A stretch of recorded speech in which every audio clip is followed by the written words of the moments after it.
ela está estruturada, amigos, amigas, em 4 premissas que eu buscarei desenvolver, mas que já antecipo para vocês quais seriam essas premissas a partir das quais eu vou tentar desenvolver a fala que me foi confiada. A primeira premissa é que os direitos culturais e diversidade cultural estão na ponta mais evoluída do desenvolvimento jurídico. A segunda premissa é que os direitos culturais e diversidade cultural são a base da democracia e, por conseguinte, da paz.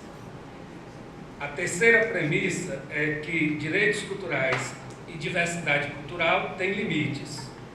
E a quarta premissa é que, para o direito brasileiro, a principal substância dos direitos culturais é a própria diversidade cultural. Então, a partir dessas premissas, eu vou aqui não propriamente fazer uma palestra, mas tentar dialogar com vocês. Então, a primeira premissa, a de que os direitos culturais e diversidade cultural estão na ponta mais evoluída do desenvolvimento jurídico, ela se assenta em algumas convicções e também em algumas informações muito simples, né? Primeiro porque direitos culturais é uma expressão que está no plural e está adjetivada. Direito cultural e diversidade cultural são expressões, a primeira no plural e a segunda indicativa de plural também. Por que eu estou acentuando a ideia de plural para essa primeira premissa? Porque pensar em direito no singular é algo muito recente na história da humanidade. A rigor, se nós imaginarmos que um direito é um bem jurídico, que uma vez incorporado ao nosso patrimônio, a gente pode defender esse bem jurídico contra tudo e contra todos, até mesmo contra o Estado, isso é algo que tem alguns elementos que só muito recentemente na história da humanidade, esses elementos podem ser averiguados. De fato, na história humana, por exemplo, para se ter direito face ao Estado, o Estado precisava existir. E o Estado nem sempre existiu, né? Sempre existiram estruturas políticas de comando e de organização social, mas não necessariamente o Estado. O próprio Aristóteles faz uma digressão evolutiva nominando as estruturas políticas que a humanidade vivenciou, né? Até numa dimensão naturalista ele fala da família, do clã, da tribo, até o momento em que ele vivia, que era a cidade-estado. O Estado mesmo, essa figura que hoje em dia nos cerca, nos abriga e que inclusive já está, de certa forma, num processo de abalo relativamente às suas estruturas, o Estado foi considerado existente a partir do momento em que se unificou um poder sobre uma unificação de poder num determinado território sobre uma determinada população, que significava soberania. Para se ter direito, inclusive face ao Estado, o Estado, portanto, precisou existir. E uma outra coisa precisou acontecer, que foi o próprio controle do Estado. O controle do Estado, que foi inicialmente muito difícil de ser obtido, porque a construção estatal ela surgiu a partir das unidades forçadas e, portanto, dos próprios totalitarismos. Então, a ideia de ter direitos face ao Estado é uma ideia que decorreu da própria evolução do Estado. Me lembro aqui, só para exemplificar, um livro que é muito caro, muito importante para as pessoas que refletem nesse setor da cultura e no setor do humanismo, que é a utopia. A utopia nos dá uma dimensão da inexistência de direitos frente à estrutura estatal, por vários motivos. Um dos motivos que a utopia, um dos motivos e um dos indicativos que a utopia nos fornece, é a própria situação econômica da Inglaterra, no período em que ela foi escrita, mais ou menos por volta do próprio descobrimento do Brasil. Naquele país, os camponeses que secularmente moravam em determinados terrenos estavam sendo expulsos porque o que agora, naquele instante, estava dando dinheiro era a lã. Então, eles estavam sendo expulsos e o espaço de reivindicação para a permanência naquelas terras não era acatado porque, de fato, não existia um direito nem um controle sobre o Estado. A utopia, portanto, nos dá essa dimensão da necessidade de controlar o próprio Estado. A ideia de controlar o Estado necessitou reflexões sobre as mecânicas para este controle. Uma das mecânicas mais pugnadas, mais queridas, mais fortemente abraçadas pelos doutrinadores do Estado foi a chamada separação dos poderes ou das funções. Entre nós ficou muito popular a ideia de separação dos poderes construída por Montesquieu, mas diversos outros autores trabalharam essa questão da separação dos poderes, inclusive em modelos que ultrapassam a tripartição de executivo, legislativo e judiciário, tendo, por exemplo, autores um pouco menos conhecidos, como Políbio, que falava dos chamados governos mistos, no qual conviviam estruturas de poder compatíveis entre si, por incrível que pareça, designadoras de monarquia, aristocracia e a própria democracia, tal qual como, por exemplo, hoje se observa na Inglaterra. A estrutura que determinou o controle do Estado veio vinculada, sobretudo, com a ideia de direitos naturais. Divulgou-se que o ser humano nascia já acreditado de alguns direitos, e esses direitos eles não precisavam sequer ser criados, eles precisavam apenas ser declarados. É por isso que esses documentos de natureza universal, eles são chamados de declarações, porque se tem a convicção de que não se está criando direito, está apenas declarando um direito que naturalmente pertence ao homem.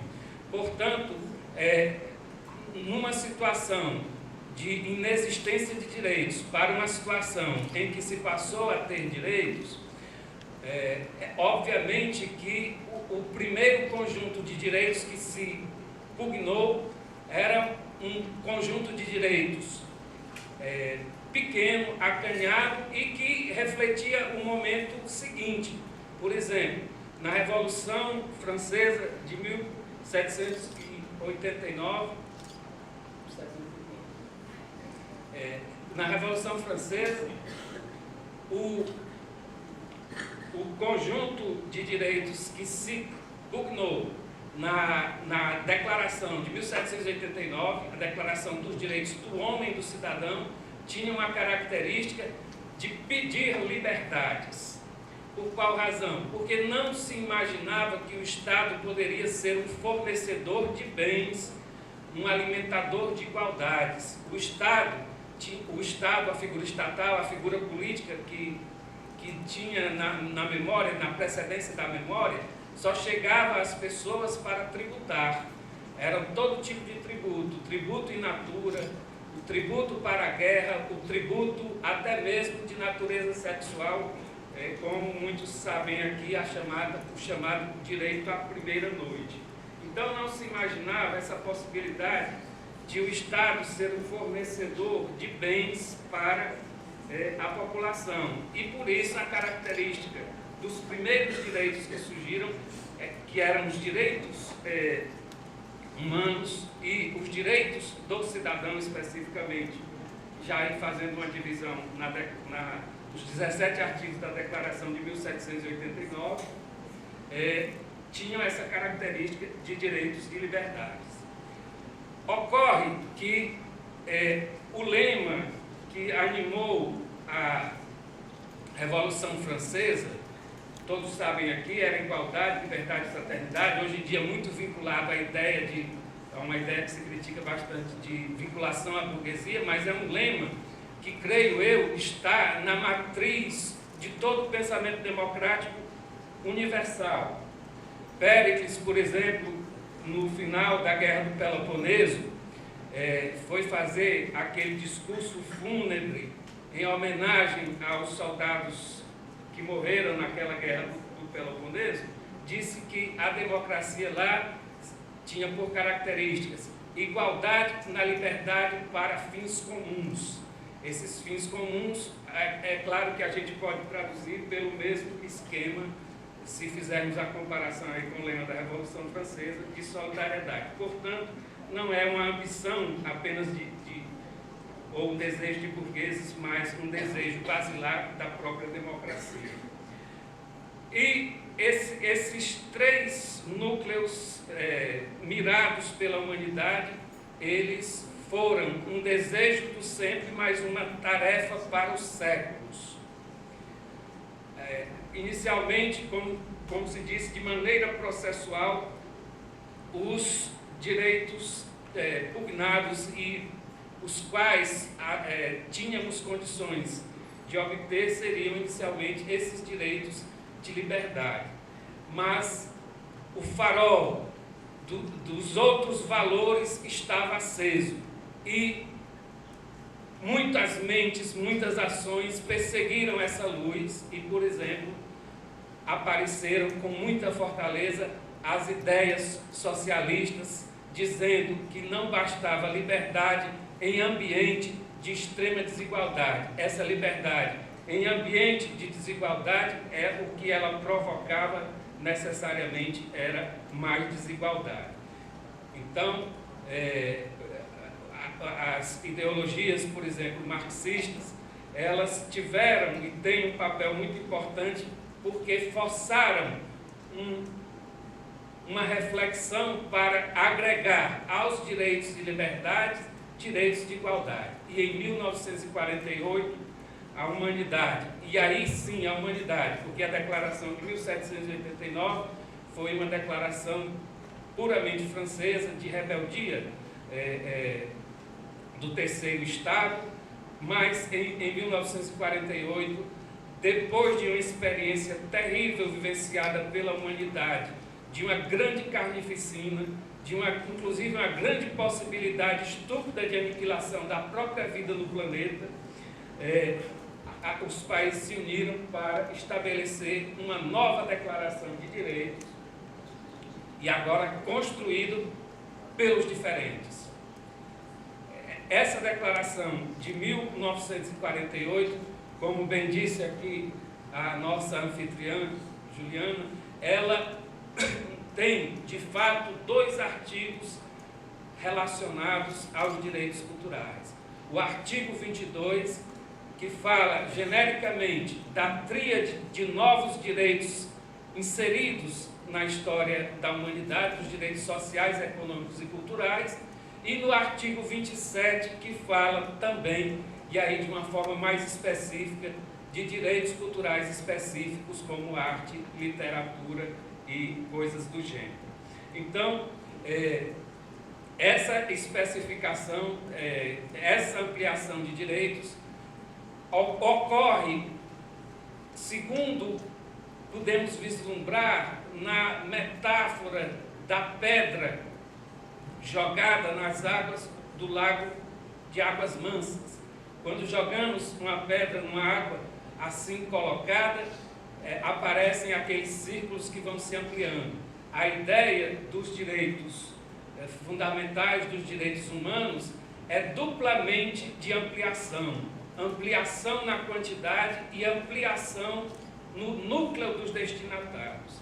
Portanto, houve um progresso nesta ampliação e neste refinamento dos direitos culturais, especificamente porque estão na estrutura mais jovem da criação dos direitos, não obstante, como se disse aqui, em 1948, já estejam presentes na Declaração Universal dos Direitos Humanos. Eles aparecem numa tríade, já mencionada por mim aqui, dos direitos sociais, econômicos e culturais, como se fossem gêmeos, como se tivessem o mesmo tratamento, o que não é verdade, sendo que os direitos culturais precisam de tratamento específico, e eu diria melhor, de tratamentos específicos, porque daqui a pouco nós vamos ver que essa designação plural, ela não é à toa. Então, feita esta primeira incursão sobre a primeira premissa, que os direitos culturais e diversidade cultural estão na ponta mais evoluída do desenvolvimento jurídico, eu passo à segunda premissa da minha fala, que é: os direitos culturais e diversidade cultural são a base da democracia e, por conseguinte, da própria paz. Nós sabemos que essa declaração de 1948, declaração que teve na sua base, na sua estrutura, na sua condução, a figura de uma mulher, Eleanor Roosevelt, tentando e com sucesso, creio eu, aproximar os diferentes. E aqui, quando eu acabei de falar dessa mulher, para não ser injusto com uma outra mulher na declaração francesa anterior, apenas como nota de rodapé, diria que aquela declaração de 1789 foi uma declaração injusta com as mulheres, obviamente porque as mulheres saíram às ruas, inclusive na tomada da Bastilha, e foram as últimas a se beneficiarem desse resultado do trabalho e da coragem delas. Mais uma mulher merece destaque, Olympe de Gouges, né?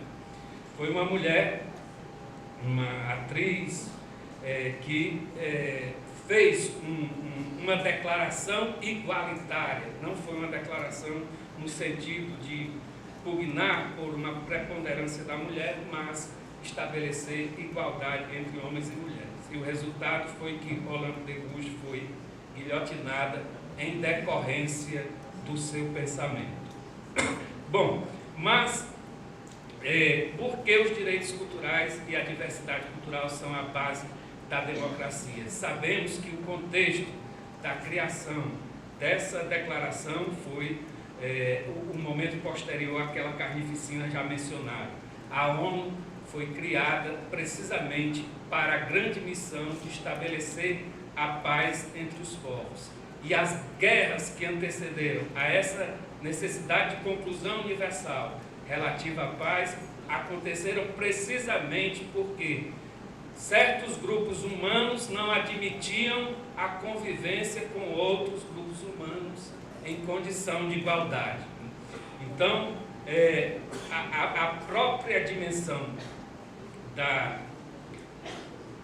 Declaração Universal tem este berço de estabelecer a necessidade de convivência entre os diferentes como requisito essencial à paz. Mas eu disse que a premissa não é apenas da busca da paz, é da base da democracia.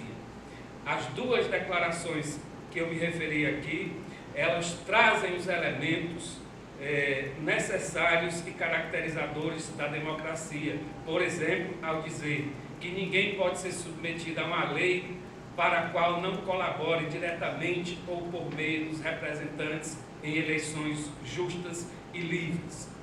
A democracia já diz, ou dizia, já diz, porque as pessoas que escrevem não morrem só o corpo, jamais morre a ideia, Norberto Bobbio, que a democracia é por excelência o governo da paz. Mas isso não é apenas uma conclusão a partir de uma poética enaltecedora da democracia. é porque na democracia quem decide sobre os assuntos de paz e guerra é a própria população, é o próprio povo. E o povo sabe que toda vez que entra em conflito, se tem um prejudicado, é ele próprio. Norberto Bobbio chega inclusive a dizer que a desafiar a que encontremos na história, sobretudo na história moderna, uma guerra, por exemplo, entre duas democracias. Isso me parece realmente que é um desafio que a gente não consegue superar. Então, nesse sentido, meus amigos, os direitos culturais, observando agora a terceira premissa da minha fala, eu diria que os direitos culturais e a diversidade cultural têm limites. Para falar dos limites dos direitos culturais e da diversidade cultural, o que é que a gente inicialmente precisa saber? Algo introduzido também aqui pela presidenta desta mesa. O que são os direitos culturais? Esse realmente é um desafio que vem ocupando as mentes de muitas pessoas. Primeiramente, eu gostaria de dizer que direitos culturais são direitos relacionados à cultura, mas, ao dizer isso, apenas se transfere o local do problema de encontrar a definição, porque a palavra cultura é uma palavra com uma infinidade de significados. Dizem até mesmo que há 3 centenas ou mais de significados para essa palavra, existindo apenas uma que a supera em significações, que seria a ideia de natureza. Então, por isso mesmo, há uma enorme confusão, uma enorme incompreensão a respeito do que sejam os direitos culturais. Alguns traduzem essa expressão como sendo equivalente a culturalismo jurídico. Outros traduzem, dizem que o significado dessa expressão se reporta simplesmente a multiculturalismo. E, sendo essas as duas mais frequentes confusões, vou dedicar alguns minutos a tentar decifrá-las para não estabelecer definitivamente o significado, mas apenas um nível de comunicação adequado com os senhores e as senhoras. O culturalismo jurídico, que alguns pensam e confundem com os direitos culturais, a rigor, não se trata deles, mas mostra muito fortemente a proximidade do direito com a cultura. Eu até digo que o direito e a cultura são como gêmeos siameses daqueles das nossas ficções, que o que um faz repercute no outro. A ideia do culturalismo jurídico se vincula a uma teoria que explica todo o direito e todos os direitos, significando que o direito, ele é o resultado da cultura. Diz que o direito não é apenas norma, é norma, valor e fato. Eu estou aqui nesse instante, por uma questão de honestidade, devo dizer, mencionando um autor brasileiro chamado Miguel Reale. O que quer dizer isso? Que às vezes a literalidade é praticamente nada, porque ela é apenas um terço, a literalidade das normas, ela é apenas um terço do que de fato compõe a substância da mesma. Então não basta escrever uma lei, ela tem que estar arraigada nos valores sociais, e a gente tem que lutar por esse arraigamento algumas vezes, né? Sobretudo no que concerne aos direitos humanos, às vezes não está arraigado, mas a norma parte na frente, como, por exemplo, as normas que estabelecem igualdades entre homens e mulheres. Às vezes é uma deficiência dos fatos e a norma vai adiante. Ou seja, esses três elementos eles estão sempre presentes em medidas diferenciadas. Então, o culturalismo jurídico é muito importante porque representa essa relação entre a cultura e o direito e explica todo o direito. E o multiculturalismo, o que seria? A ideia de convivência dos diferentes no mesmo ambiente. Hoje em dia até se migra para uma ideia mais afeta ou aproximada das relações humanas, que seria o interculturalismo. Então, de fato, no âmbito dos direitos culturais, esse seria um direito, o direito à convivência entre diferentes, com igual dignidade para os diferentes. E direitos culturais, essa expressão é uma expressão que está cunhada na Constituição do Brasil, na seção relativa à cultura, na frase jurídica que diz: o Estado garantirá a todos o pleno exercício dos direitos culturais. E nessa seção, se nós fizermos um trabalho de observação do que nela consta, nós vamos chegar a conclusões muito interessantes, a conclusões relacionadas ao dimensionamento do que sejam esses direitos culturais. Se observarmos, não precisa ser jurista para isso, mesmo porque a seção da cultura não foi escrita por juristas. Eu creio que foi mais pela militância do setor cultural que escreveu essa seção na Constituição de 1981. Nós vamos observar que os direitos culturais são os direitos relacionados com as artes, com a memória coletiva e com o fluxo dos saberes. Nesses âmbitos entram também os âmbitos das relações de diversidade, entram e, sobretudo, o âmbito das relações de diversidade cultural.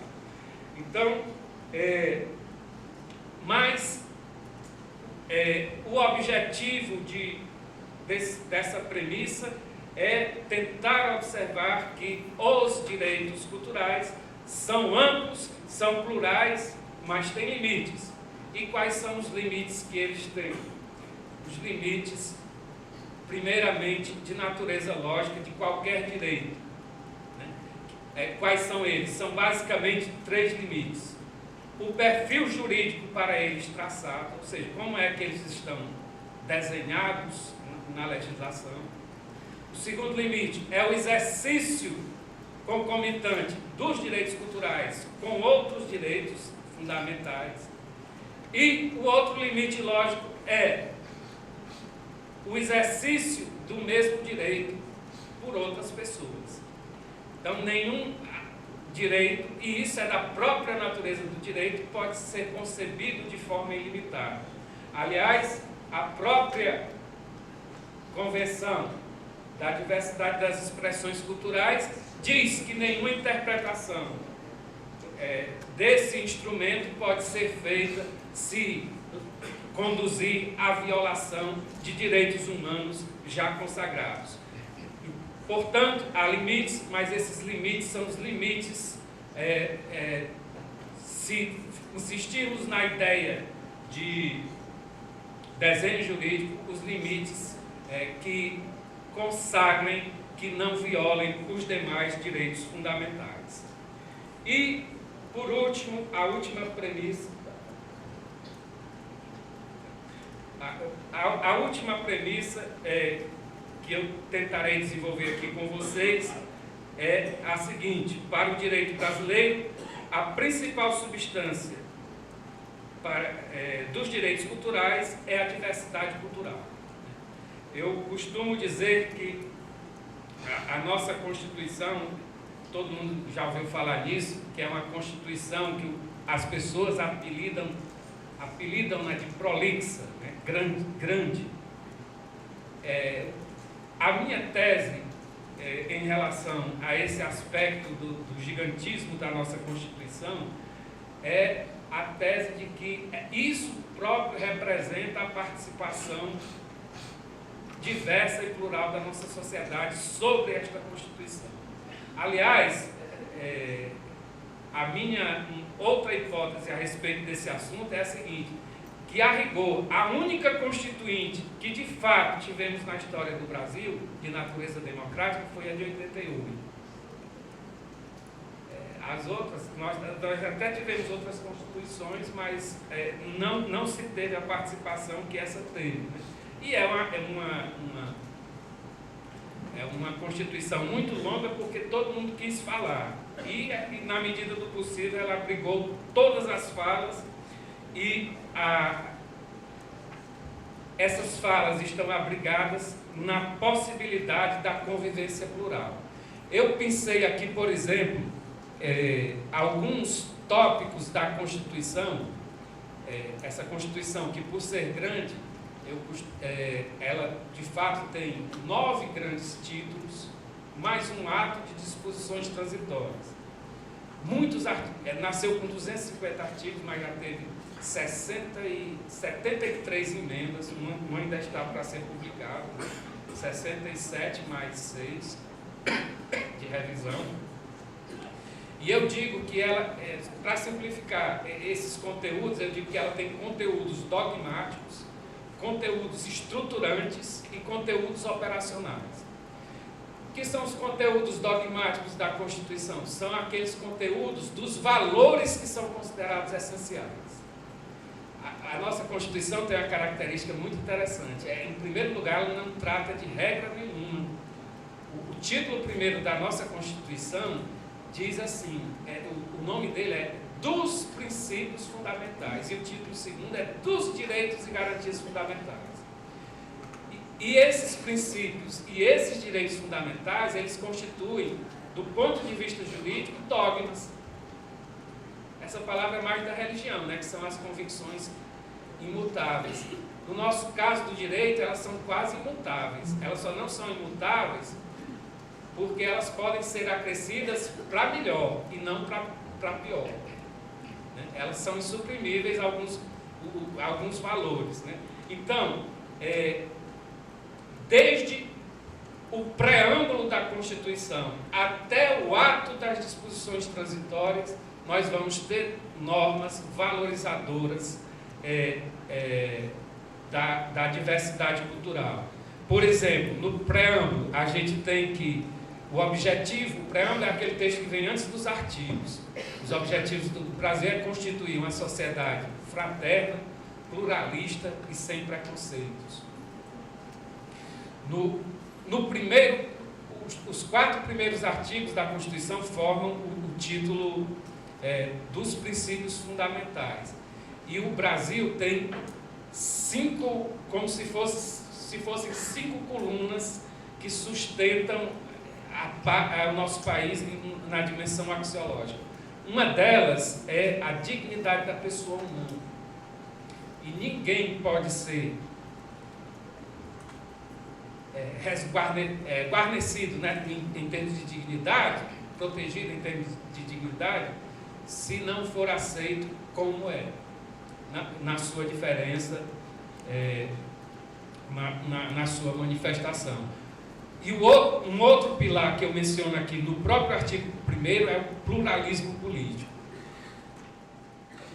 Dentre os objetivos do Brasil, eu menciono aqui, por exemplo, o Brasil estabelece objetivos para o país e um deles é promover o bem de todos sem preconceito de origens, raça, sexo, cor, idade e outros. Idade e qualquer outra forma de discriminação. No que concerne às relações internacionais, por exemplo, o Brasil acata a autodeterminação dos povos e a defesa da paz, a cooperação entre os povos para o progresso da humanidade. No artigo 5º da nossa Constituição, por exemplo,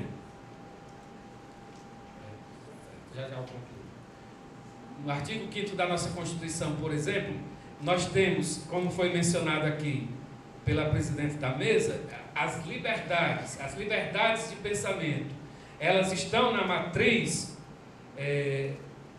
Se você tem liberdade de pensamento, portanto, você pode dizer o que quer, a liberdade de convicção religiosa, filosófica, etc. Tal. Significa o quê? Que um país que adota um preceito desta natureza está adotando, de fato, e por consequência, a própria ideia de pluralismo. E assim por diante, em princípios mencionados, por exemplo, no que concerne à educação, a estruturação das comunidades autóctones, dos índios, que o Márcio certamente já falou aqui com muito mais propriedade e conhecimento, de uma maneira tão intensa que abriga a possibilidade de construção de subsistemas jurídicos, inclusive de direito penal e de direito civil, com toda essa estrutura estabelecida por nossa Constituição. E, para parar aqui nos exemplos constitucionais, eu gostaria apenas de observar o seguinte. Uma parte do artigo 216, que diz que constituem patrimônio cultural brasileiro, etc., os bens de natureza material e imaterial, os bens de natureza material e imaterial, tomados individualmente ou em conjunto, que sejam portadores de referência à identidade, à ação e à memória dos diferentes grupos formadores da sociedade brasileira, nos quais se incluem. Aí ele vai dar exemplos sempre no plural, as formas de expressão, os modos de criar, fazer e viver, as criações científicas, artísticas e tecnológicas, as obras, objetos, documentos, edificações e demais espaços destinados às manifestações artístico-culturais. Os direitos culturais, eles estão nessa dimensão plural porque abrigam precisamente a diversidade e porque tem também diversidade de conteúdos. Nós sabemos que geralmente no direito se trata um núcleo jurídico no singular, direito penal, direito civil, direito previdenciário, por causa do núcleo único. Mas, tal qual os direitos humanos, que têm múltiplos núcleos, os direitos culturais também têm múltiplos. Os direitos culturais têm múltiplos conteúdos e, às vezes, exigem fluxos comportamentais por parte do poder público e por parte da sociedade diferentes. Portanto, eu gostaria de concluir dizendo o seguinte, que os direitos culturais, a diversidade cultural tem um céu, um purgatório e um inferno. O céu nós acabamos de ver, é a literalidade da nossa Constituição. O purgatório é a compreensão social que a gente pode trabalhar sobre. E o inferno é a desigualdade e o não reconhecimento da pluralidade entre os seres humanos. Muito obrigado.